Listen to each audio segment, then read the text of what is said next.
ফ্রান্সের president Emmanuel Macron সম্প্রতি Vietnam সফরের সময় এক অদ্ভুত ঘটনার শিকার হন।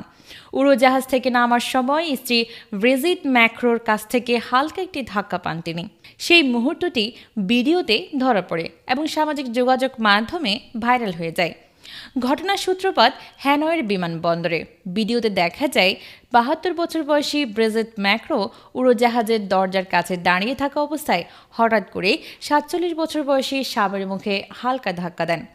ম্যাক্রো দ্রুতই নিজেকে সামলে নেন এবং উপস্থিত জনতার উদ্দেশ্যে হাত নাড়েন। ভিডিওটি রসিকতা ও আলোচনার ঝড় তোলে সামাজিক মাধ্যমে।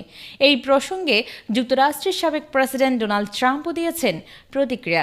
নিউ ইয়র্ক পোস্টের প্রতিবেদনে বলা হয়, হোয়াইট হাউসে এক সাংবাদিকের প্রশ্নের জবাবে ট্রাম্প বলেন, ম্যাক্রোর জন্য আমার একটাই পরামর্শ, দরজাটা যেন বন্ধই থাকে সেটা নিশ্চিত করুন। তিনি আরও জানান, এ বিষয়ে তিনি ম্যাক্রোর সঙ্গে কথা বলেছেন এবং দুজনেই ভালো আছেন।